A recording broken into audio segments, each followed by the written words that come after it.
The Brew House was created to capture and share with you the long history of the Genesee Brewery, but the brewery itself isn't half as interesting as the beer and the people who make it. Visit GeneseeBrewHouse.com.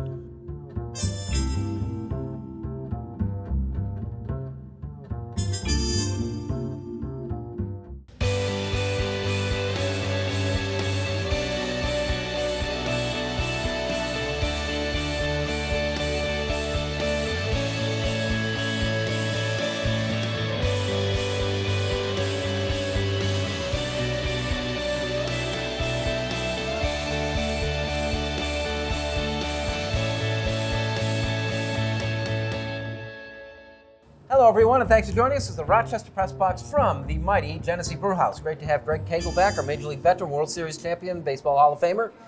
Might have padded the resume a little bit. Hall of Fame jacket, that's for nice. sure. Yeah, I have a gold jacket. It's just not necessarily given to me by the Hall of Fame. And the always competent Pat Duffy, who may have padded your resume a little bit. Wow, great to be here. Thanks, guys. Why do I keep coming back? At 65, this one had us stumped. This is a Matt Donovan game-worn Sabres jersey, but it's a game-worn Sabres jersey for a guy that never played in a Sabres game.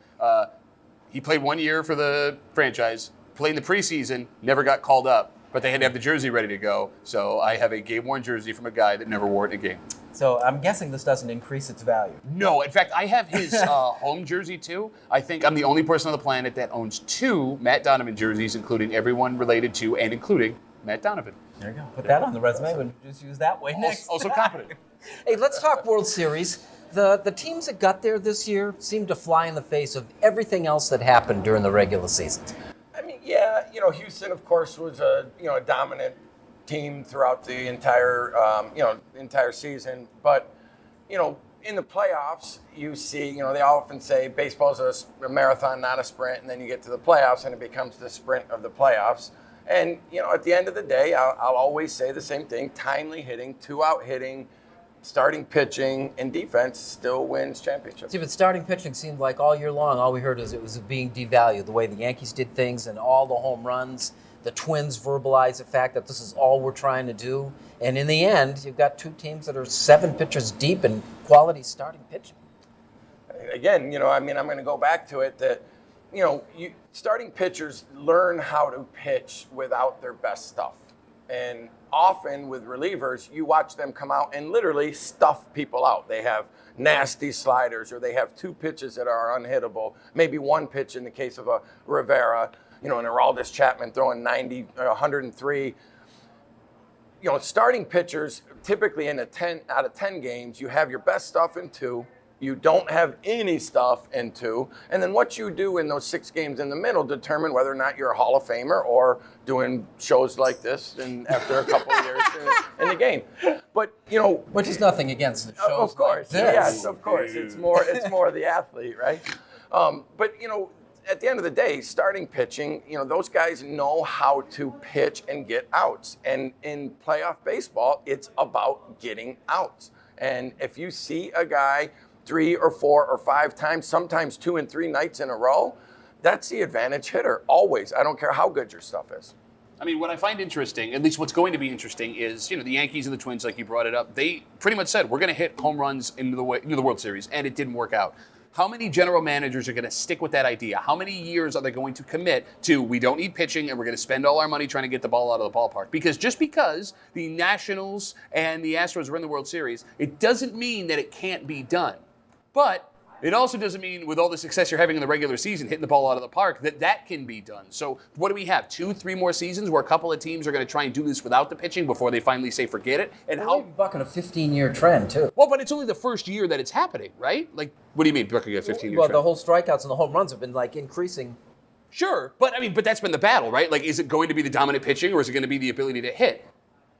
If you commit to 2 to 3 years to decide, I don't need the pitching and we're going to try and win with hitting, well, you could set your franchise back not only the 3 years where you're not in the World Series, but the 4 years it's going to take to rebuild that entire roster front to back. Get you arms not only that are going to cost you money from somewhere else, but arms that are ready in your farm system that you may have already traded away to get bats that can try and put the ball out of the park. Is this a total indictment on the way the Yankees do business? I mean, because it's successful to the extent that they got to 3 consecutive American League Championship Series, but they're 6-12 in those games. I mean, do they have to take a hard look at themselves and think like you're suggesting? They got to do things different? Well, I mean, just because it hasn't worked out so far doesn't mean that it's not going to work. We could be on the top of the mountain where all of a sudden it goes down and it's different. But you're right. If history shows that they were wrong, yeah, you've made a horrible mistake over the last few years. I mean, if you go back to Game 2, Yankees-Houston, Yankees are, 1 out or 1 inning away, 1 pitch away from winning that game and taking a commanding 2-game lead, and then you don't know what the pressure becomes and it builds, and Houston may not recover.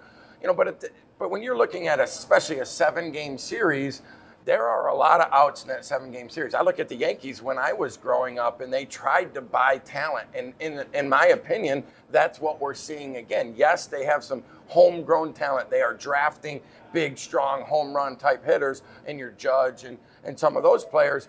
But at the same point, they're going out and they're trying to buy talent. And I'm sorry, that just doesn't win.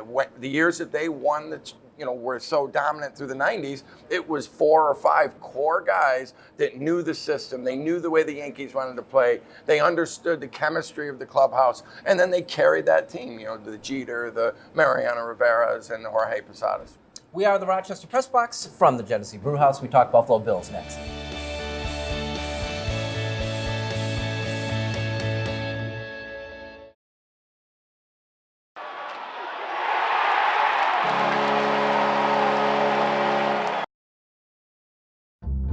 The Press Box is brought to you in part by Bay & Goodman Pizza, a local Rochester favorite. Corner of North Winton and Browncroft, Bay & Goodman Pizza.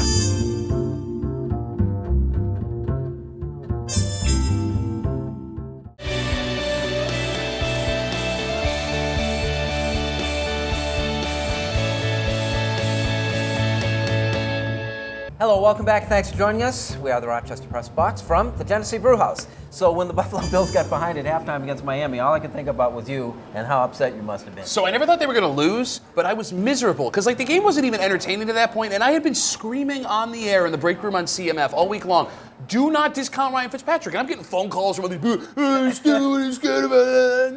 Ryan Fitzpatrick. Is that your Aaron Boone? Well, yeah, no, Aaron Boone is, whoa, look what's going on. We didn't make the World Series. No, I don't understand how year after year, game after game, people continue to discount what Ryan Fitzpatrick is capable of when there is no pressure upon him. Because I don't hold anything that happened on Sunday against this Bills defense. I'm not scared that they're anything different. I know that that's Ryan Fitzpatrick, and that's the only reason it happened. That being said, I knew the Bills would find a way to get it done, but it wasn't fun. It was not a fun day, Bill. What can a guy like Ryan Fitzpatrick, through all the years he's played, sort these things out and realize at my best, I'm really good. If I could just eliminate this other part, I'd be credible. I think that some of it comes down, in my opinion, he's maybe a tad limited physically, right? I think he gets by with so much of his mental strength and mental toughness, and he is a competitor, and he makes the right play very often. But he is, on the scale of an NFL quarterback, every GM is going to look at him. It's just like, you correlate it to baseball. It's easy for a scout to say, I like this guy, he throws 95 plus. But if a guy's throwing 90, 91, but gets everybody out, it's very tough to ride that guy. But you've dealt with guys like this, professional athletes who just can't help themselves, right? Yeah, it's, all too often, you see guys that just, and again, that's where it comes down to the mental grind. At the pro level, they're, at every sport and every professional level, there are so many things that happen that the average fan doesn't see, the behind the scenes, the preparation. And it's, a guy like Ryan Fitzpatrick, he's a consummate professional. I mean, he just goes out and he finds ways to win. That Trey White interception, I think, is early play of the year for what it did and turned that game. But let's move on to the Eagles now. I maintain that 7 games into the season, if the Bills favored over a team that's supposed to be as good as the Eagles are, that's a real step forward. Well, but here's the thing. We don't know if the Eagles are good, and they're only favored by 1.5. So on a neutral field, the Bills are still dogs, which is a little bit frustrating, but I'm past looking for respect from Vegas and the national media.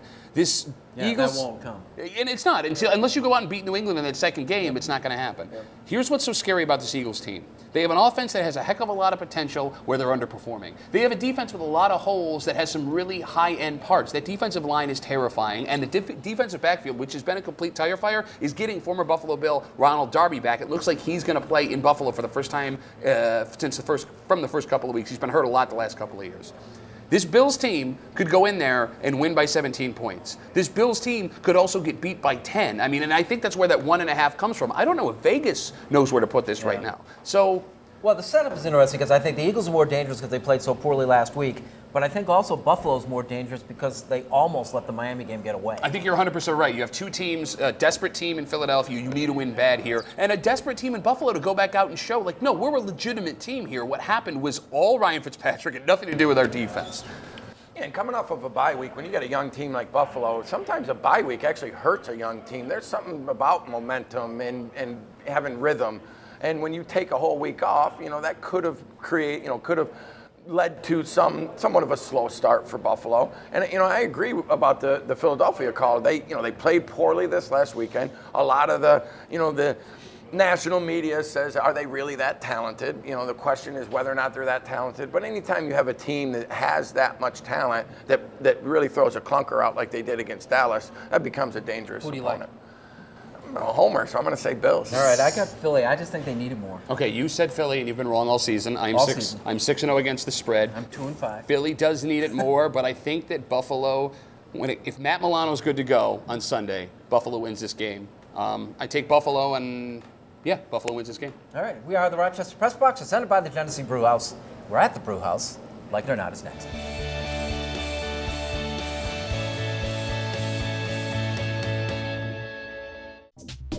Here's the Press Box trivia question, brought to you by Market View Liquor, where exceptional customer service meets an extensive selection. Jefferson Road at 390.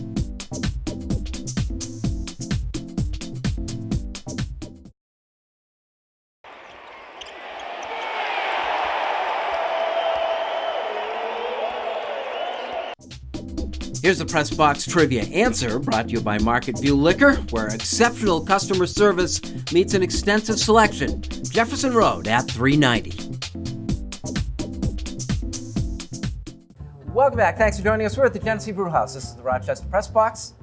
Pat, like it or not, the fact that the Bills and the Sabres, and when has this ever happened, been this good out of the gate? You want to say the Super Bowl years, but it's not even really that, because in those 90s, early 90s, the Sabres were coming out of that era pre-Dominic Hasek, so they weren't that good yet.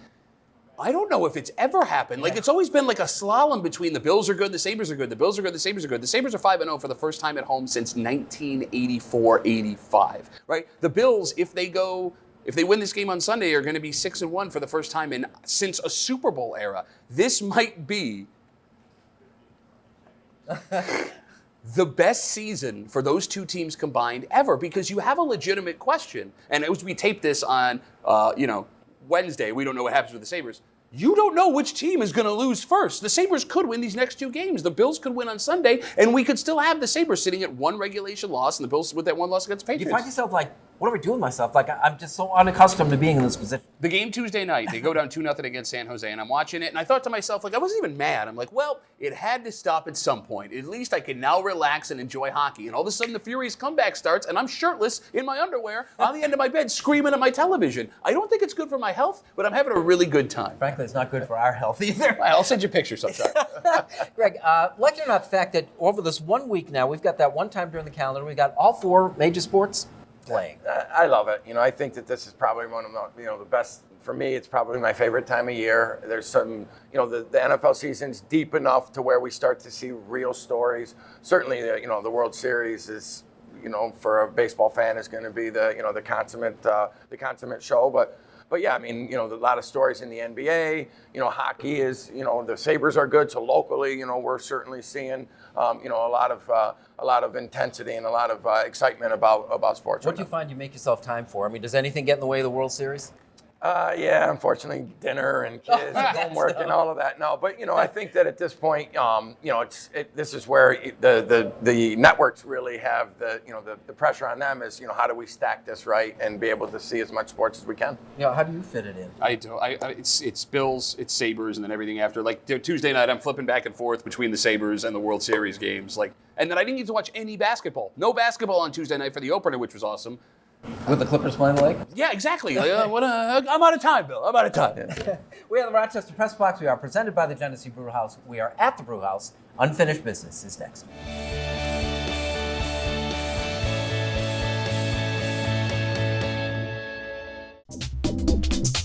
And now here's this week's MVP Experience Stat of the Week, brought to you by Sport Clips, where it's good to be a guy. No appointment ever needed. And now to Eichel. He floated one. This cinnamon sugar pumpkin latte looks amazing. Yeah, it's so good. Yeah, I wish I were this creative. Oh, I'm not that creative. Oh, wow. Did you just carve this? I did, yeah. Try our new signature latte. It's all things pumpkin at Dunkin'. I do not understand what the heck the Yankees are doing with Aaron Boone. You take a guy in Girardi who maybe he had run his course in New York, but he won a World Series. He took just this last season. He has this team of ragtag guys that overperforms more than anyone could have imagined. And you replace him with a guy who's never managed, never coached, and is a blip on the radar of Yankees history. Without that home run, he's nobody. Okay, so I could not disagree with him more. So I'm right.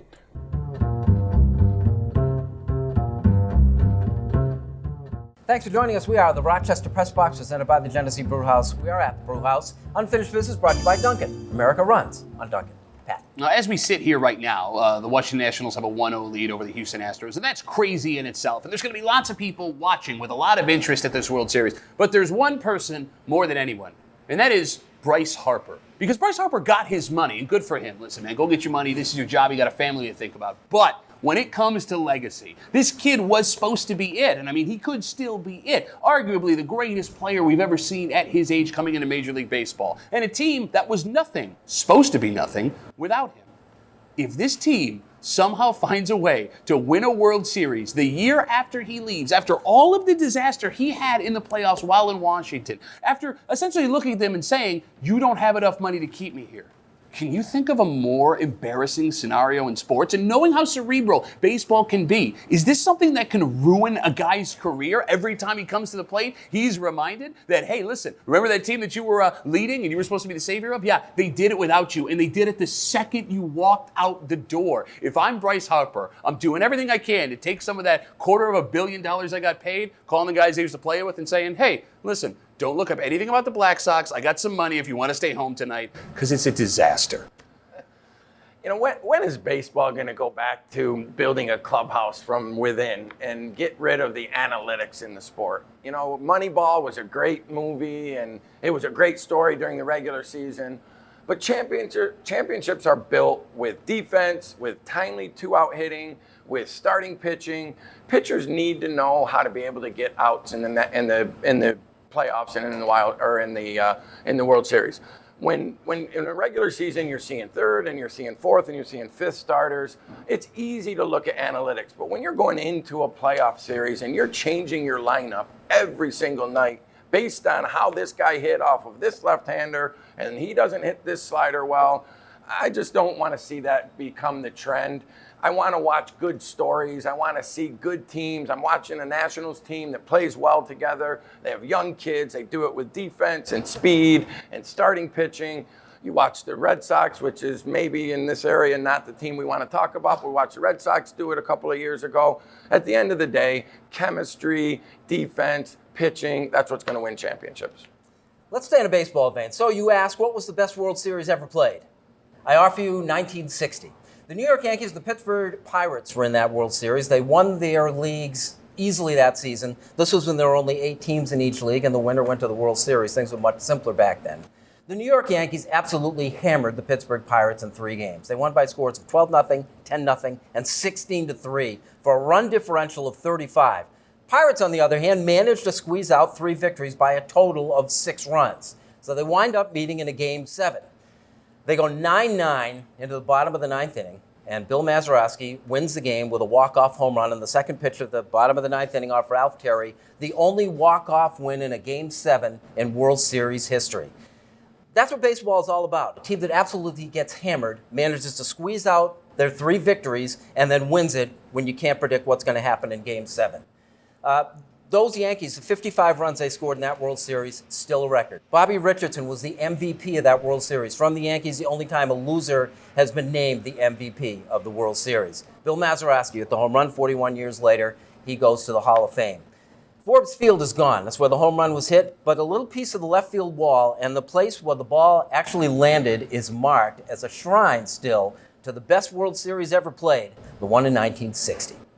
Unfinished Business was brought to you by Dunkin' Donuts. America runs on Dunkin'. Greg, great to have you as always. I always love the baseball discussion. Always a pleasure. And Appreciate analytics it. is never going to go away. Favorite time of year. Unfortunately, we're going to have to deal with the numbers.